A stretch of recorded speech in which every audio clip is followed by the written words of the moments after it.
queridos irmãos e irmãs, para encerrar esta reflexão com cada um de vocês, eu gostaria também de oferecer ao coração de cada um de vocês uma experiência de vida pessoal.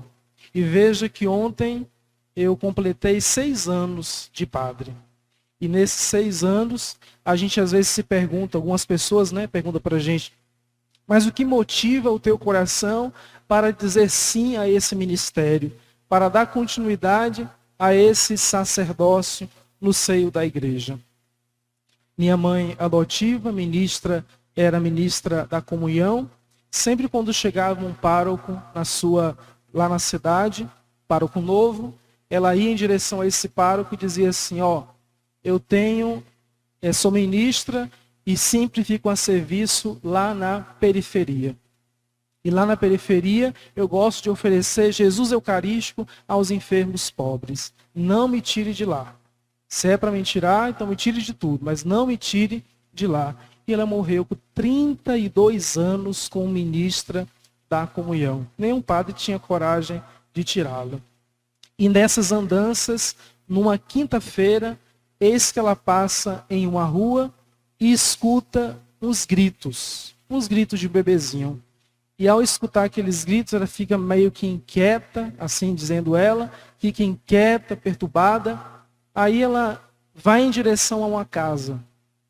E ao chegar naquela casa, encontra a porta encostada, me encontra em cima de uma mesa, já morrendo, aos 8 meses, com o bico sujo na boca. E os meus outros irmãos também jogados naquela casa, abandonados. E assim ela ficou surpresa com aquilo tudo, foi, distribuiu comunhão, voltou, mas veja, os meninos estão aqui, estão praticamente abandonados. E assim ela fez algo por nós. Então eu fiquei internado praticamente uns 6 meses, e ali internado recebi sangue de um soldado, e ali fiquei com a minha mãe adotiva, dos meus 8 meses até os meus 4 anos. Em determinado momento, ela estava numa loja, a loja tinha falido, então ela ficou desempregada. Meu pai adotivo, ele sofreu um acidente, ficou inválido, os 2 desempregados em casa, com aquele monte de criança, 8, monte de criança. E assim, ela tomou a iniciativa de colocar os homens no orfanato e as mulheres ficou com ela. Então fomos para o orfanato. E eu fiquei no orfanato dos meus 4 aos 6 anos. No orfanato foi uma experiência muito difícil para mim. Ali eu tive que ter algumas dificuldades, porque sofria com as angústias, muitas tristezas, chorava em muitas noites. Eu lembro que lá no orfanato tinha uma árvore em frente a ele, e lá não tinha muro, então tinha uma cerca, a gente passava por baixo. Eu lembro que nas madrugadas, umas 2, 3 horas da manhã, eu passava por aquela cerca, ficava ali naquela árvore, e chorava, e pedia a Deus que me tirasse dali e me desse uma família. E assim, eu comecei a fazer algumas experiências no orfanato. E uma das experiências marcantes no orfanato é que cada um dali que estavam ali roubava, inclusive matava, e ficava ali porque os funcionários acobertavam e deixava ali mesmo. Tinha um que se chamava Acaba-Mundo, para você ver a situação que era. Então, e eu ficava quietinho, então era muito introspectivo, ficava muito no canto, os meninos saíam para roubar e fazer outras coisas, e eu ficava muito no orfanato, e ganhei a atenção de umas freiras, as irmãs de Santa Catarina de Alexandria. Elas faziam pastoral lá. E ao fazer pastoral lá, me olhou com bastante carinho. E lá tinha também os períodos que a gente fazia de catequese. Então veja, a gente levantava no domingo 5 horas da manhã para a gente ir em direção ao santuário da Imaculada Conceição, lá em Jequié, para a gente participar da missa e depois participar também da catequese. E um dos momentos importantes para mim era na hora da consagração. Então, algumas pessoas me diziam que os meus olhinhos grudavam no altar e ali eu ficava com aquele olhar curioso e muito cuidadoso. Então, eu ficava meio impressionado no momento da consagração.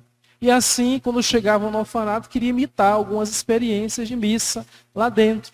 Então pegava uma toalha, colocava nos ombros, uma bolacha que em Goiás vocês não conhecem, né? Bolacha chamada Pocazói.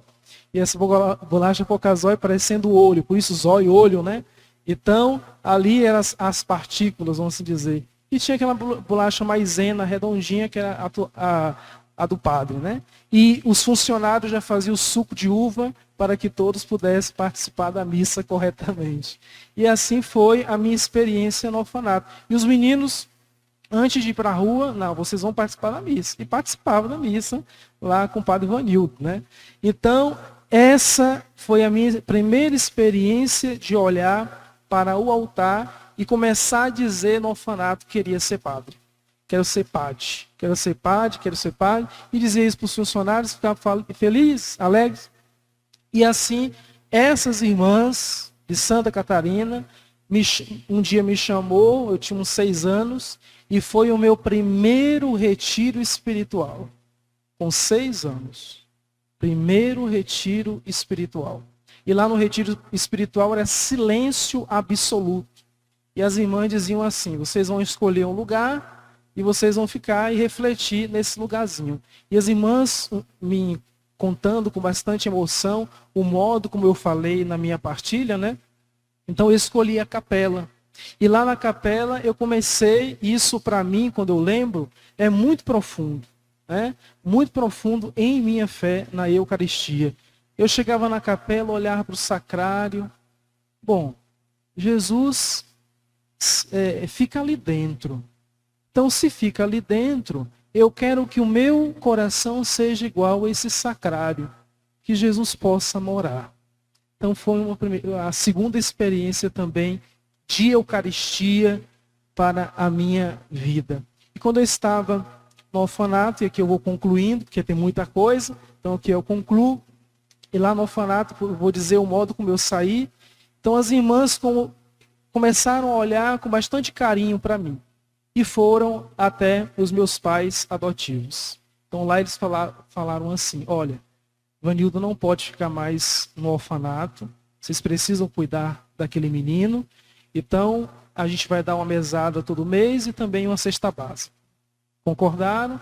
E o dia mais feliz da minha vida. Por quê? Porque assim, tinha alguns grupos na igreja que fazia alguns trabalhos pastorais lá. A gente corria todo mundo para o pátio, porque a gente pensava que eles eram famílias que chegavam para poder levar a gente dali.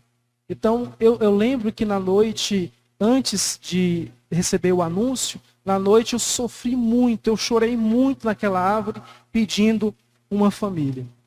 Aí Fátima, em um dia, ela chegou para mim, olha, senta aqui, minha caminha, hoje é um dia muito especial para você. Você vai ter uma família. Pode arrumar tuas coisinhas que você vai para sua casa. Eu dei um pulo, mas fiquei tão feliz. As irmãs tinham um fusquinha, aí lá no fusquinha eu saí tão alegre, feliz, entrando no carrinho delas. Aí quando eu cheguei lá, com os meus pais adotivos já estavam me esperando, né, com muita felicidade. Aí na casa, ela tinha aquela de colocar em cada quarto uma imagem do crucificado, e no meu quarto tinha. Eu olhei para o crucificado, lembro até hoje dessa experiência. Me ajoelhei e agradeci a Jesus. Muito obrigado, Jesus, porque hoje eu tenho uma família. Queridos irmãos e irmãs, a gente não sabe, não conhece, às vezes, o coração um do outro. E claro, se eu pudesse abrir um espaço e cada um de vocês contar a sua experiência com Jesus, você com certeza contaria uma belíssima experiência. E às vezes a experiência que o outro oferece de Jesus é para ligar a gente com Ele. A gente tem essa missão, ligar o coração das pessoas para Jesus. Se na noite de hoje, até aqui, você se sentiu distante da fé, se na noite de hoje, até aqui, você se sentiu um miserável, fragilizado demais, distante de Deus, hoje Ele está te dando a oportunidade de se encontrar com Ele. E ao se encontrar com Ele, ser permeado pelo seu coração, não tenha medo de dizer que Ele vive em você. E ao viver em você, doe toda a sua vida. Não tenha medo de fazer da sua vida uma grande oferta. Porque é isso que nós experimentamos no altar. Aquele dia que eu fui abandonado no altar, todas as vezes que eu pego com as minhas mãos tão frágeis e pecadoras, no pão de Cristo, no pão do altar, eu relembro aquele dia que eu estava abandonado naquela mesa. E eu começo a dizer: hoje, Senhor, eu estou abandonado nos teus braços. Louvado seja nosso Senhor Jesus Cristo.